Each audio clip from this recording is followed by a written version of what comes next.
Muito boa tarde, seja bem-vindo a mais uma Assembleia Geral. A comissão responsável pelo recrutamento de dirigentes públicos, que tem sido bandeira deste governo, quer ser mais abrangente. O CRESAP quer agora passar a intervir também nas universidades, autarquias e regiões. A Comissão de Recrutamento e Seleção para a Administração Pública, o chamado CRESAP, tem sido uma das bandeiras do governo de Passos Coelho. Foi uma forma encontrada para tentar despolitizar as nomeações na administração pública e diminuir as influências das estruturas partidárias distritais em lugares do Estado. No fundo, uma forma de limpar a imagem dos chamados tachos políticos.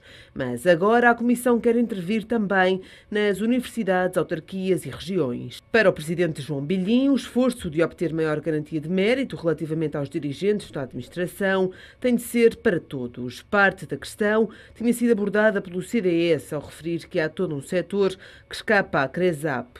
O deputado Artur Rego deu o exemplo das universidades e falou em relatos de nomeações abusivas, com perfis feitos e talhados à medida do candidato que se quer lá meter.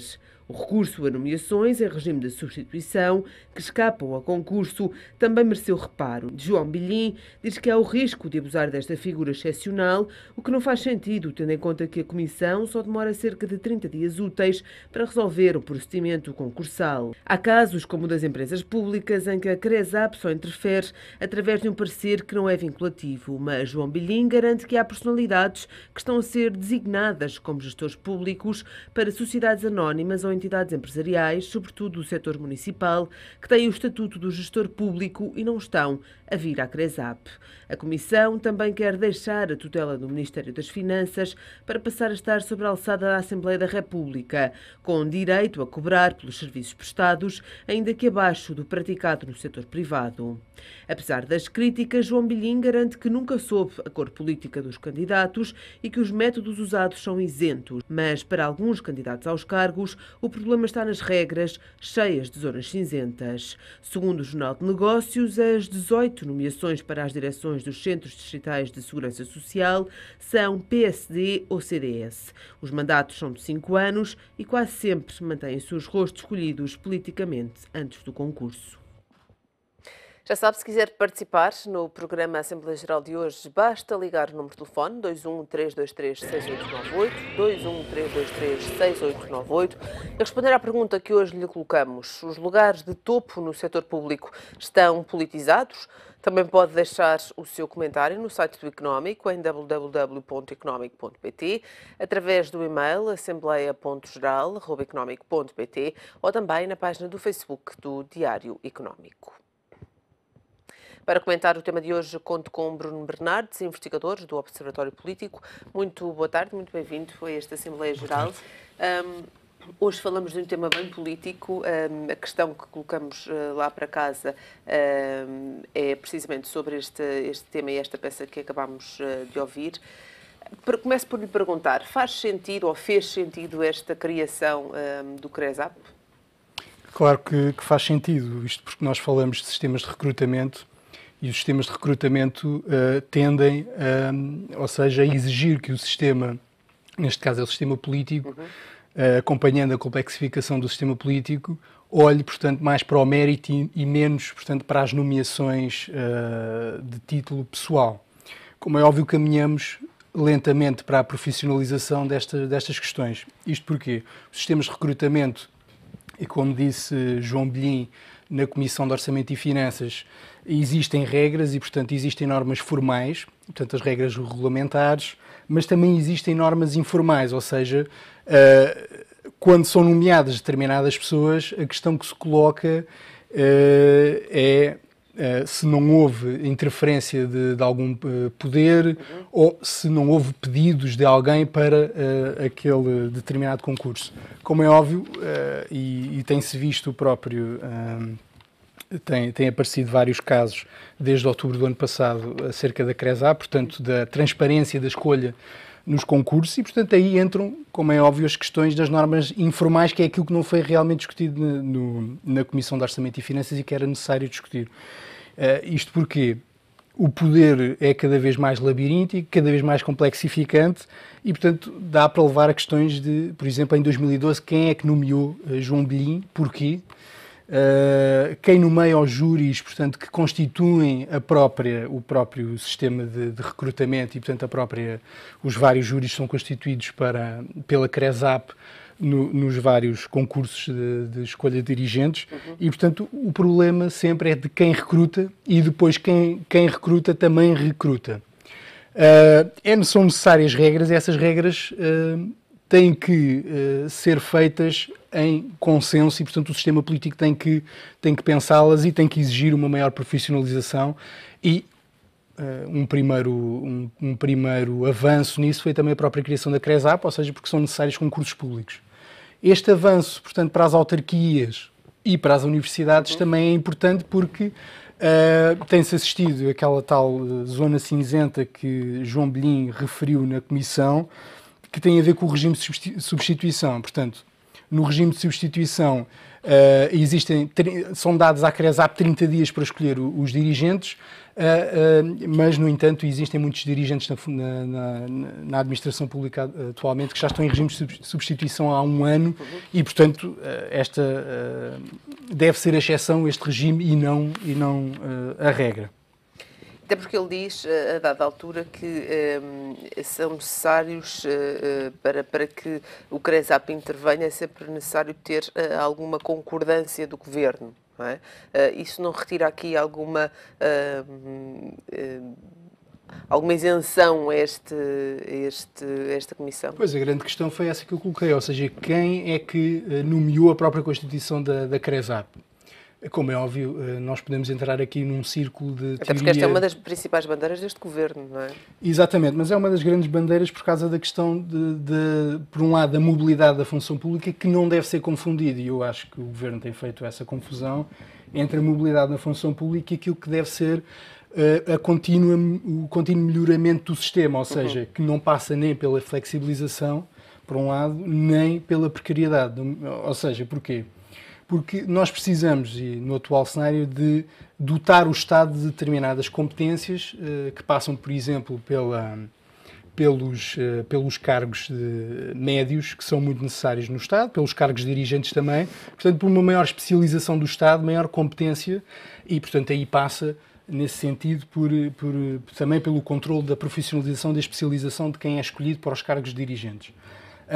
Ou seja, o que nós precisamos é um enriquecimento do setor. A criação da CRESAP foi, no meu ponto de vista, uma criação para também moralizar o sistema ou dar uma espécie de moralização ao do discurso político na área de recrutamento, que é uma área bastante referida popularmente como a questão dos tachos, mas eu penso que, nesse caso, deu-se um primeiro passo na profissionalização. É necessário isso um pouco mais longe, que tem que ver com, e aquilo foi discutido em vários processos que surgiram desde outubro, novembro do ano passado, que tem que ver com a maior transparência na avaliação. Ou seja, quando alguém tem uma determinada nota final, é preciso que essa pessoa seja avisada de que forma é que foi feita a sua avaliação, que competências é que são escolhidas e também perceber ou corrigir, e aquilo que a CRESAP tem referido, que é corrigir perfis de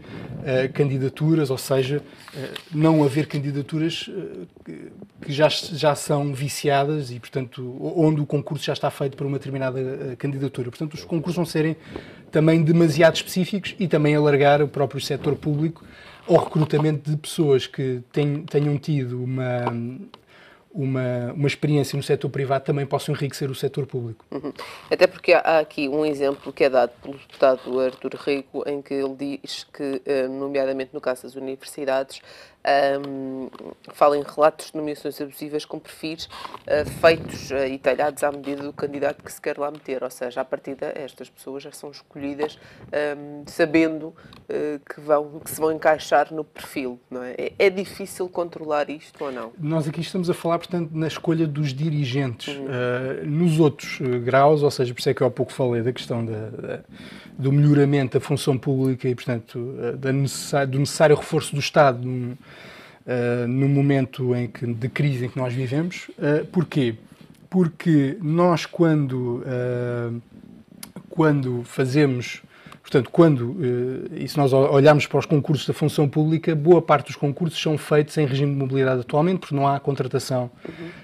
A contratação diminuiu imenso e houve também o congelamento, neste caso das universidades, portanto, das carreiras nas universidades. E, portanto, é óbvio que não é tanto a questão do recrutamento, porque a CRESAP é incluída num sistema já onde existe, e nós sabemos, compra e venda de poder, mas dentro também, ou por cima de um sistema em que há enormes cortes na função pública. E, portanto, havendo enormes cortes na função pública, é óbvio que os concursos são contaminados, inclusive nos concursos de dirigentes, ou seja, são feitos perfis bastante específicos para determinadas pessoas. Mas há também uma outra questão, e que é próprio deste diálogo, e que é muito citado, portanto, nas teorias do Estado, que é a função pública, a administração pública é também um poder dentro do Estado e, portanto, normalmente os partidos têm uma relação ambígua com a administração pública, ou seja, por um lado, de dotar a administração pública de determinados dirigentes ou determinadas pessoas em determinados setores-chave, portanto, para conseguir também fazer alteração de políticas públicas e implementação de políticas públicas, porque não podemos esquecer que muitas vezes a administração pública também é ela um entrave à aplicação de determinadas políticas e também, por outro lado, neste lado ajusante da tentativa, como é óbvio, dos partidos e dos governos de controlar quem é que pode olear a administração pública e, portanto, pode facilitar também os processos de decisão política. Bruno, em encontro da pergunta que hoje colocamos neste programa, podemos dizer que estes lugares de topo, e falando aqui do setor público, estão politizados ou não?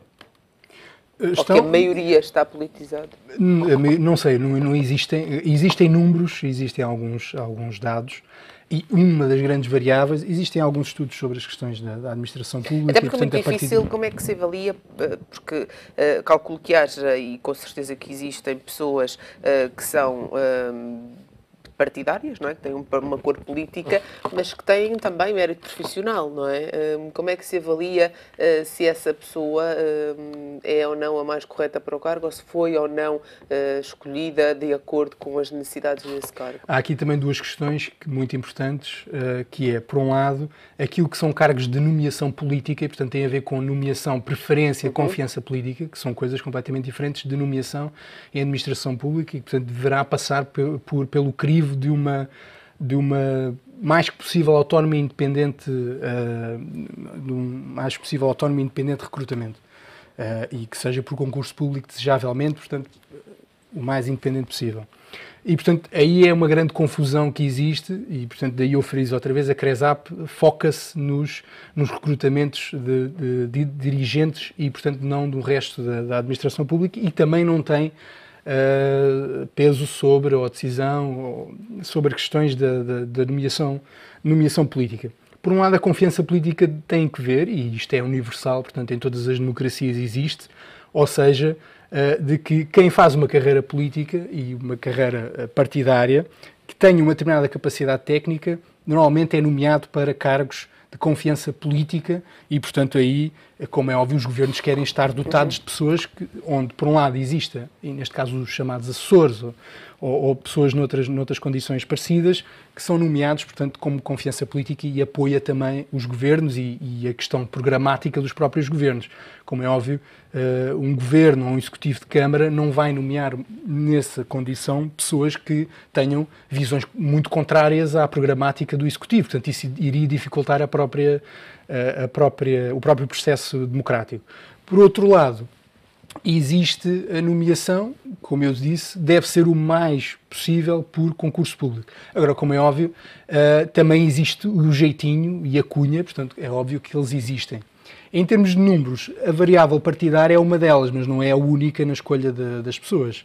E, portanto, mas também não lhe sei dizer se são maioria. Eu creio que não são a maioria das pessoas escolhidas. Muitas vezes o que acontece é também as próprias pessoas que são recrutadas para a função pública, depois disso realmente passam a ter uma carreira político-partidária porque se interessam depois por isso e o que também lhes facilita, como é óbvio, a nomeação e a subida na carreira, muitas vezes, e portanto isso é uma variável que tem um enorme peso, muito mais a subida na carreira, quando já se está na função pública, do que propriamente quando é feita a nomeação por concurso externo.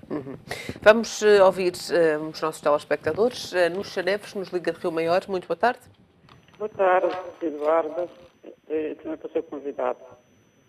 Claro, não só no setor público, porque nas empresas privadas também os nossos políticos estão lá. E os políticos saem da Assembleia ou saem dos governos, eles têm em quase todas as empresas e setor público, estão lá os nomeados pelos governantes. Eu não sei como é que eles até conseguem estar em vários sítios ao mesmo tempo.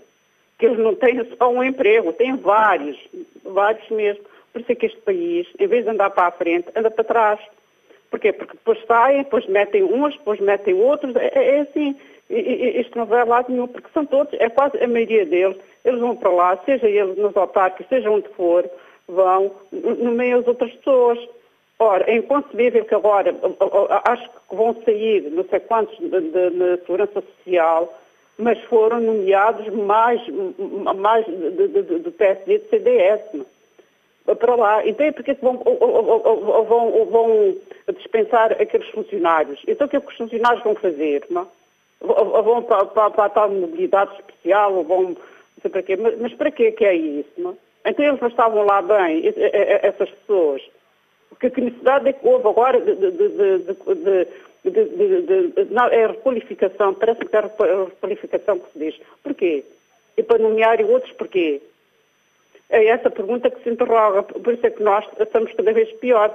Porque vem um, depois faz não sei o quê, vem um, é como a Câmara também de Lisboa, não tem para lá 170 assessores, as mulheres, mulheres namoradas dos deputados do Partido Socialista.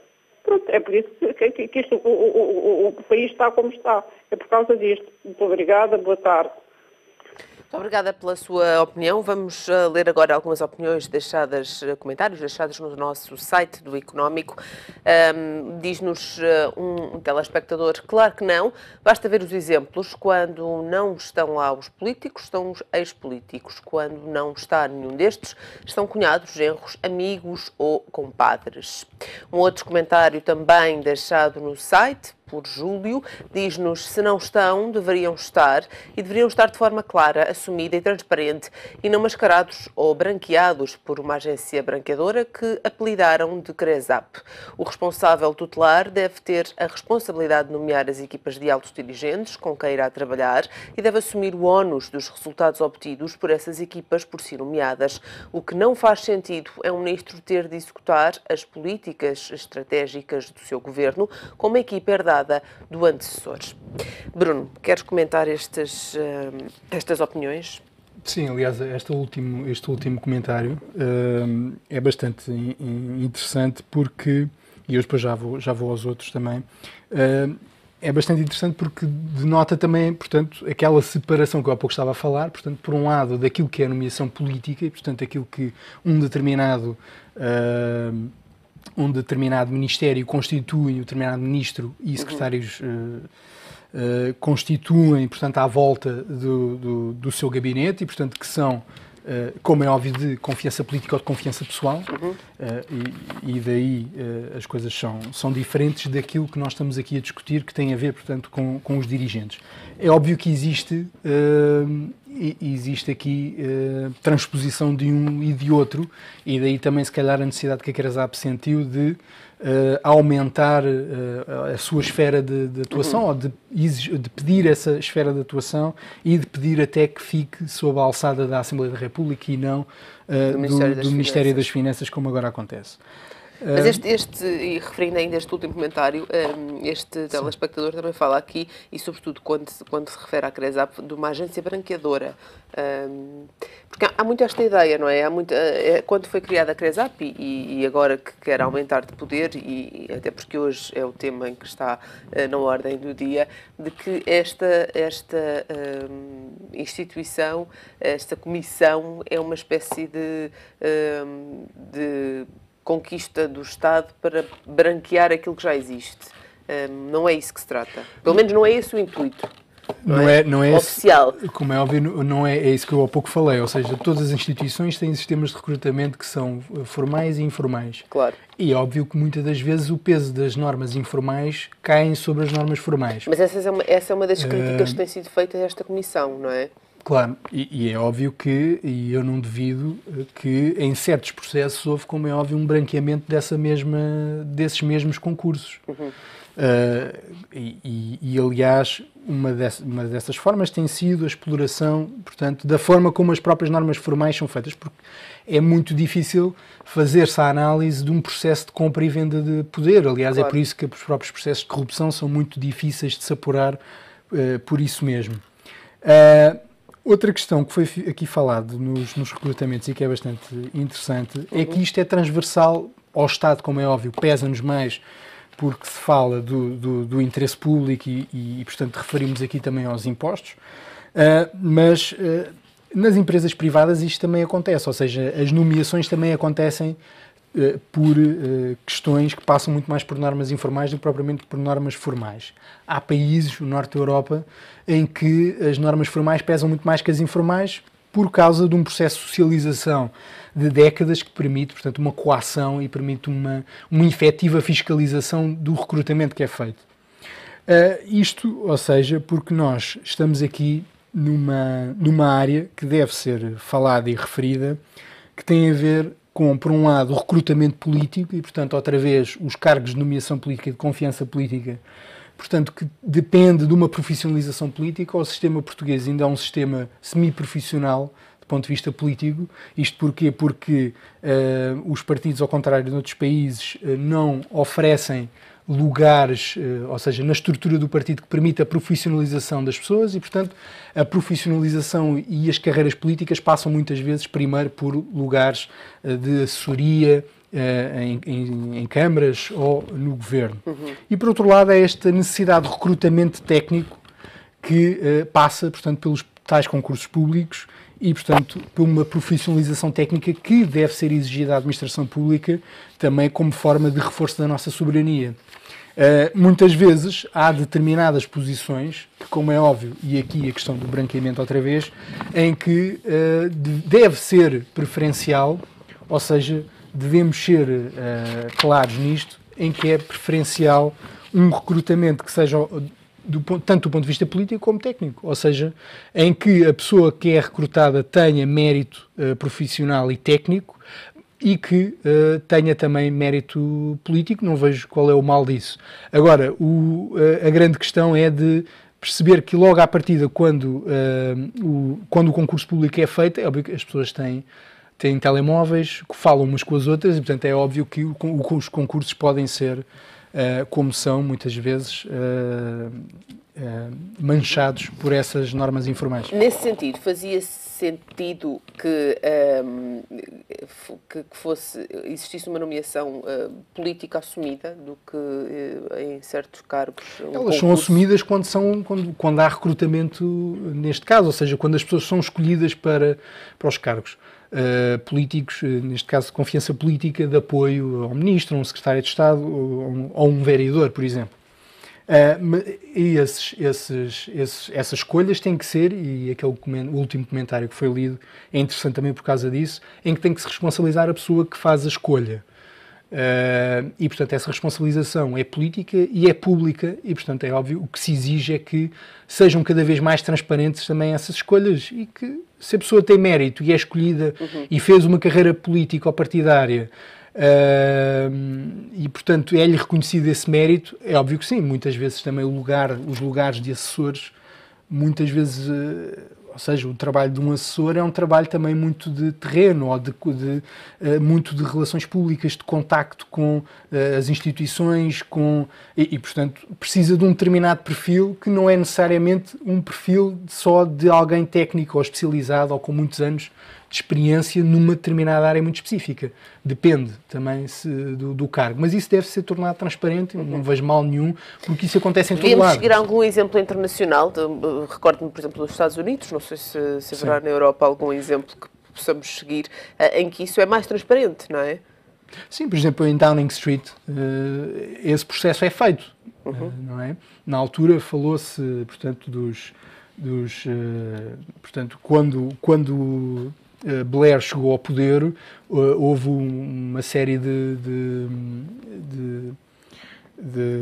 artigos e de comunicação social, portanto, à volta dessa questão. Portanto, ele, quando assumiu o poder, como é óbvio, grande parte da administração, ou mesmo toda ligada a Downing Street, alterou-se, porque, como é óbvio, eu não posso ter, e ainda por cima num sistema bipolar como o inglês, claro, não posso ter pessoas que estão há 10, 15 anos ligadas ao Partido Conservador. Quando eu chego ao poder, não posso ter essas pessoas que não são de minha confiança política e que nem sequer acreditam no programa do governo que chega.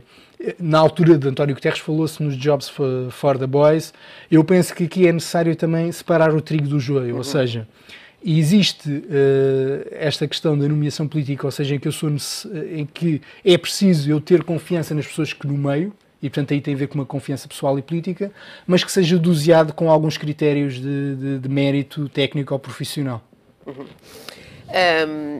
Em relação àquilo que hoje saiu no Jornal de Negócios, acerca da segurança social e das nomeações para as direções dos centros distritais da segurança social, em que, segundo o jornal, todas as nomeações são PSD ou CDS. O que é que podemos dizer acerca deste caso? Nesse caso, ou seja, quando acontece que os sistemas não são transparentes, como nós estávamos a dizer, depois acontece que como é óbvio, essas questões são empoladas no bom sentido pela comunicação social. Portanto, ou seja, se esses concursos fossem transparentes, eu reconheço que possivelmente as pessoas que foram nomeadas não o teriam sido. Ou seja, porque se exigia que o concurso público fosse... Ou pelo menos não teriam todas estas duas cores políticas que por acaso são no governo. Exatamente, claro, claro que sim. Depois também depende de que cargos é que eles são, não é? Ou seja, outra vez, se são cargos dirigentes, é óbvio que há uma enorme tentação dos partidos em colocar pessoas que dominem determinados gabinetes e dominem determinadas pastas, ou que às vezes nem tenham nenhum mérito técnico ou profissional nessas áreas, mas que, como têm um determinado perfil político-partidário ou entram em determinados processos de compra e venda de poder, é óbvio que depois isso acontece. O que não é saudável, porque essas pessoas, ao serem nomeadas agora na alteração, na mudança de governo, isto porque a democracia, ironicamente falando, é uma coisa chata, não é? E, portanto, quando há pessoas que são nomeadas numa determinada altura e depois, quando chega um outro governo, têm que ser mudadas, porque depois não correspondem ao perfil que o partido que vem a seguir, ou o governo que é constituído a seguir, não deseja. Muitas vezes também observa-se que as próprias pessoas escolhidas, ou seja, correspondem também a determinados grupos que dominam os próprios partidos ou que dominam determinadas áreas dentro dos próprios partidos.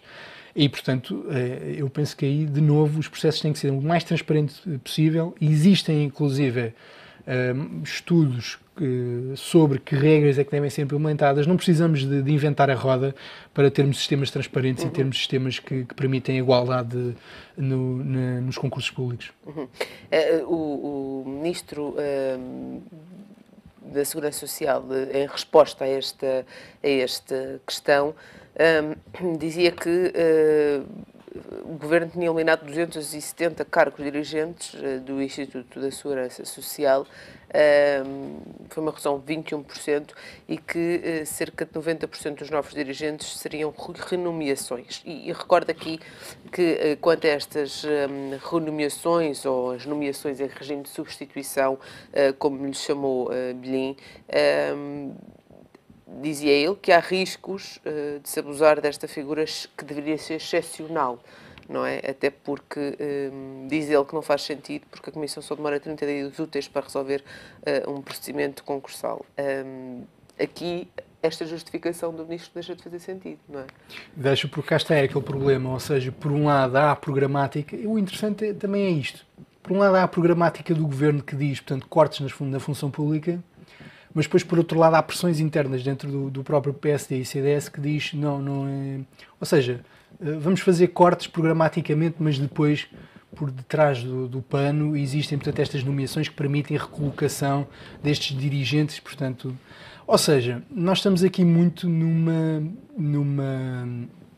perspectiva também de algum espetáculo político. Ou seja, porque por um lado eu faço cortes na administração pública e exijo esses cortes na administração pública, mas por outro lado consigo recolocar aquelas pessoas. Ou seja, Estes cortes na administração pública facilitam estas renomeações políticas ou partidárias ou não? Pois, isso não lhe sei dizer, mas como é óbvio, o que acontece é que eu, ao acabar com determinados cargos dirigentes e depois ao recolocá-los por outros meios, seja, isso acontece seja através de câmaras, seja através do governo, apenas demonstra, portanto, que os partidos são constituídos por vários grupos e esses grupos também lutam entre si, como é óbvio, para não perderem determinadas pessoas em determinados gabinetes ou em determinados sítios que possam ser chave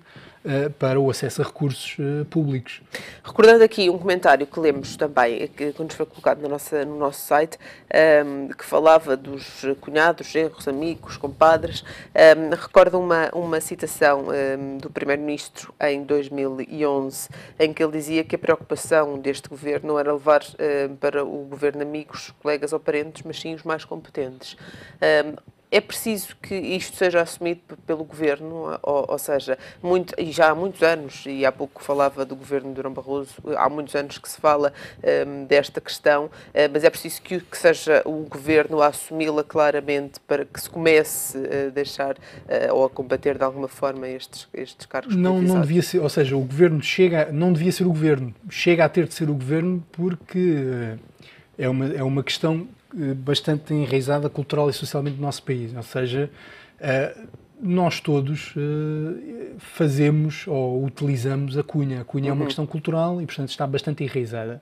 Eu há pouco falei, a forma de se combater isso é com sistemas próprios, existem regras específicas para isso, não precisamos de inventar a roda, podemos ir buscar esses sistemas e essas regras para profissionalizar o sistema, para melhorar o sistema.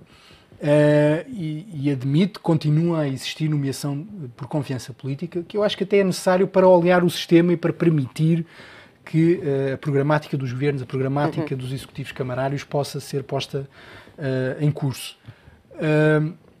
Não creio é que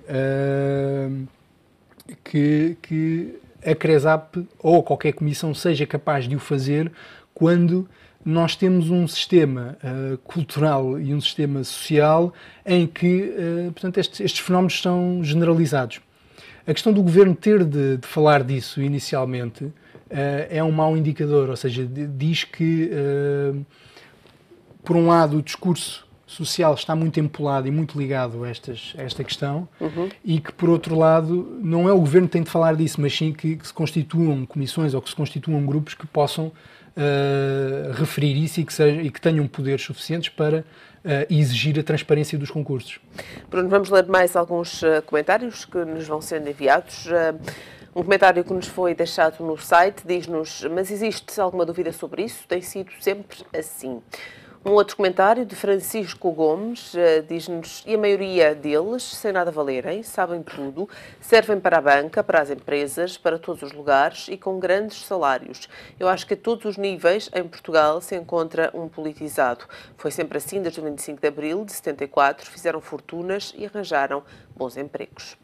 No fundo, isto vem ao encontro daquilo que falávamos, desta cultura enraizada que é difícil de ultrapassar, não é? Sim, daí que leva, ou seja, o governo, como estávamos a falar, leva o governo a dizer que, a ter de dizer isso no início, tal como a ter de dizer que não nos interessa ganhar eleições. São maus indicadores. Por um lado, porque os partidos estão para ganhar eleições e para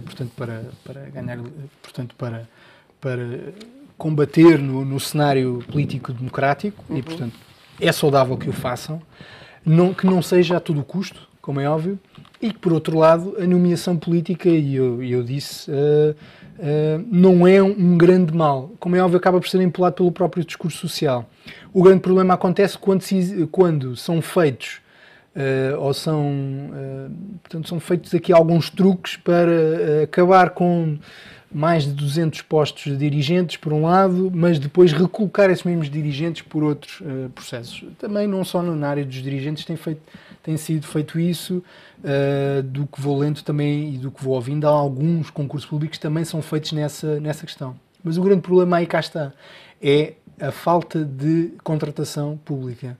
E quando nós vemos que a nossa burocracia é ineficiente e nós temos grandes problemas na própria ineficiência do Estado, tem que ver também com o facto de muita gente estar em determinados setores da administração pública que lhes é exigido fazer muita coisa ao mesmo tempo e ou estar centrada em centenas de processos e, portanto, isso dificulta também a própria agilidade do sistema e daí o Estado ter a necessidade, os governos terem necessidade de nomear pessoas para poderem agilizar os processos de decisão política. Portanto, nós estamos aqui, se calhar, numa questão em que os partidos têm que falar uns com os outros e consensualizar um sistema que seja, por um lado, transparente e que seja também percepcionar quais são as exigências da nossa soberania e quais são as exigências de contratação pública para melhorar o sistema. Portanto, e quando nós estamos sob pressão para não contratar publicamente, é óbvio que estes processos se tornam ainda mais perigosos e daí leva ao próprio paradoxo de um governo que diz que não quer contratar e inclusive corta nos cargos dirigentes, ao mesmo tempo depois acaba por ter de os colocar noutro sítio, de maneira também, porque essas próprias pessoas possivelmente faziam também falta ao próprio sistema que está a ser posto em causa. É possível chamar a CRESAP um Estado dentro do Estado ou não? Ou é exagerado? Não tem esse poder. Regulamentarmente não tem. Mas já percebemos que faz sentido, na sua opinião, concorda, que exista esta comissão. Faz sentido que ela seja mais abrangente, como que se quer tornar agora, intervindo também nas universidades, nas autarquias, nas regiões? A grande questão da política em democracia é nós, durante imenso tempo, andámos a discutir quem é que governa, quem são as elites. Atualmente o que interessa é perceber quem é que controla quem controla o poder. Portanto, o poder foi-se complexificando, foi-se tornando um labirinto e, portanto, é necessário que se exija e que existam estruturas autonómicas no Estado capazes de controlar estes processos.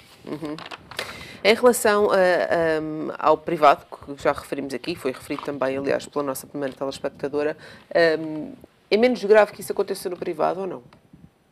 Diz menos respeito à coisa pública? Sim. Eu penso que não. Nós também estamos num momento do discurso político em que, portanto, há esta diferença entre o público e o privado. Há uma tendência para se falar... Aqui falamos de grandes empresas, não é? Com algum poder. Exatamente. E, portanto, e não só também. Ou seja, o que nós falamos aqui em termos de discurso e que aquilo que tem dominado o discurso na comunicação social, na política, no nosso dia-a-dia, é de que, portanto, não temos que nos preocupar com as empresas ou o que as empresas fazem ou de que forma é que obtêm lucro.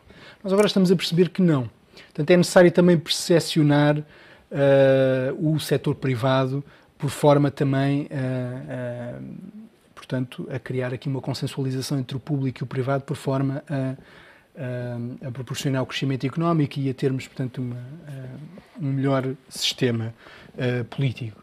O privado, como é óbvio, tem as suas próprias regras também, mas também tem as tais normas informais onde as pessoas são recrutadas por determinados canais.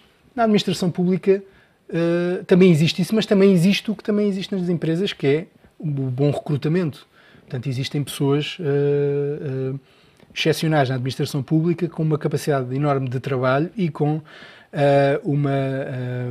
portanto, com enorme mérito. Portanto, há um pouco este discurso também que o próprio Governo, em 2011, criou de oposição à administração pública ou à administração pública como um fator de bloqueio à mudança e ao próprio processo de decisão política. É necessário retomarmos um processo de requalificação da administração pública, requalificação também das próprias empresas. Nós temos tido vários casos ligados a empresas e principalmente bancos, onde existem muita irresponsabilidade e, portanto, é necessário também que este discurso, não digo de moralização do sistema, mas um discurso de alteração do sistema, de novos valores e ou seja, de caminharmos para uma certa comunhão de outro tipo de valores que não este individualismo e esta também separação que se tenta criar entre o público e o privado, ou seja, em que o privado não nos interessa referir e o público falaremos porque portanto, pagamos impostos e, portanto, temos que fiscalizar o Estado. É necessário fiscalizar o Estado, mas é também interessante e necessário fiscalizar e regulamentar aquilo que se passa com as empresas, com os devidos limites e, como é óbvio, Nuno, muito obrigada por esta obrigado. análise nesta Assembleia Geral, que hoje termina por aqui. Já sabe, marco o encontro consigo amanhã, à mesma hora. Conto também com os seus comentários. Até lá.